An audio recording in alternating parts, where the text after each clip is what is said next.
बाईस अप्रैल 2025 को हुए जम्मू कश्मीर के पहलगांव में हमले में भारतीय नागरिक शहीद हो गए थे। इस हमले के बाद पूरे देश में गुस्से का माहौल था। देश की जनता और शहीदों के परिवारों को जवाब का इंतजार था।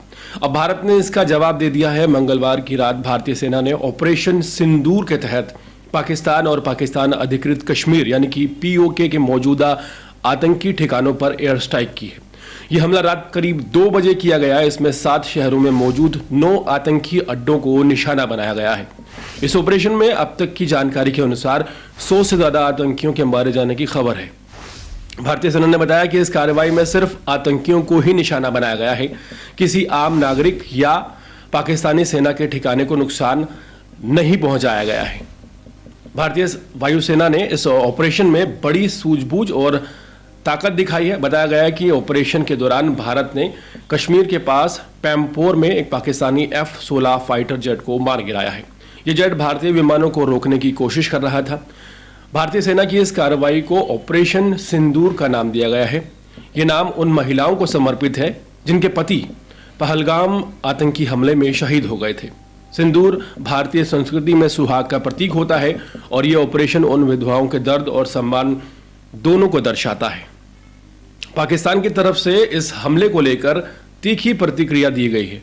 पाकिस्तानी सेना के अनुसार भारत ने कोटली, बहावलपुर और मुजफ्फराबाद समेत 6 जगहों पर मिसाइलें दागी हैं। उनके मुताबिक 24 मिसाइलों से हमला किया गया है, जिसमें 8 लोगों की मौत हो गई है और 33 लोग घायल हो गए हैं। पाकिस्तान के प्रधानमंत्री शहबाज शरीफ ने इस हमले को युद्ध की कार्रवाई बताया है और 7 मई को सुबह 10:30 बजे नेशनल सिक्योरिटी कमेटी की आपात बैठक बुलाई है। पाकिस्तान के इसके साथ ही अपने पूरे एयर स्पेस को बंद कर दिया है, यानी कि इस समय पाकिस्तान के ऊपर कोई भी फ्लाइट नहीं गुजर रही है। पंजाब प्रांत में इमरजेंसी घोषित कर दी गई है पाकिस्तान के, और स्कूल कॉलेजों में छुट्टी घोषित कर दी गई है। भारत सरकार की तरफ से इस हमले पर एक बिल्कुल स्पष्ट बयान आया है। केंद्रीय गृह मंत्री अमित शाह ने कहा है कि हमें अपनी सेना पर गर्व है। मोदी सरकार का संकल्प है कि भारत और इसके नागरिकों पर किसी भी हमले का सख्ती से जवाब दिया जाएगा। भारत आतंकवाद को जड़ से खत्म करने के लिए पूरी तरह से प्रतिबद्ध है। उन्होंने कहा कि हमारी सेना ने इस साहसिक कदम से यह साफ हो गया है कि भारत अब हर चुनौती का सामना डटकर करेगा और नागरिकों की सुरक्षा के लिए कोई कोर कसर नहीं छोड़ी जाएगी। इस ऑपरेशन सिंदूर को लेकर दुनिया भर से मिलीजुली प्रतिक्रियाएं सामने आ रही हैं। चीन ने भारत की इस कार्रवाई पर चिंता जताई है। चीनी विदेशी मंत्रालय के प्रवक्ता ने कहा कि भारत की सैन्य कार्रवाई दुर्भाग्यपूर्ण है। उन्होंने कहा कि चीन भारत और पाकिस्तान दोनों से संयम बरतने की अपील करता है। चीन ने यह भी कहा है कि वो आतंकवाद के हर रूप का विरोध करता है, लेकिन दोनों पड़ोसी देशों को शांति और स्थिरता को प्राथमिकता देनी चाहिए। इजराइल ने भारत का खुलकर समर्थन किया है।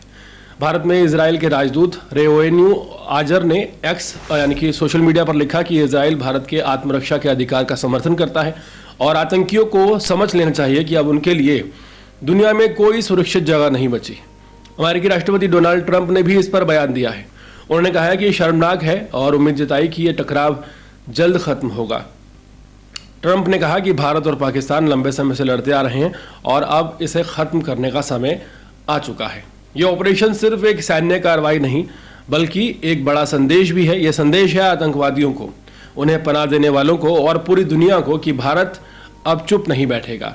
अब हर हमले, हर शहादत का जवाब दिया जाएगा और वो भी पूरी ताकत के साथ। इस कार्रवाई से यह साफ हो गया है कि भारत आतंकवाद के खिलाफ अब सिर्फ बयान नहीं देगा बल्कि कदम भी उठाएगा। ऑपरेशन सिंदूर ने केवल एक जवाब ही नहीं दिया बल्कि एक चेतावनी भी दी है कि भारत की सहनशीलता की सीमा अब खत्म हो चुकी है। इस ऑपरेशन ने देश की जनता को यह भरोसा दिलाया है कि अगर कोई भारत की तरफ आंख उठाकर देखेगा तो उसे करारा जवाब मिलेगा। यह जवाब सिर्फ बमों और मिसाइलों से नहीं बल्कि एक मजबूत इरादे और दृढ़ संकल्प से दिया जाएगा। ये एक नई सोच और नई नीति की शुरुआत है जहां देश की सुरक्षा सर्वोपरि है और हर नागरिक की जान की कीमत भारत के लिए अनमोल है।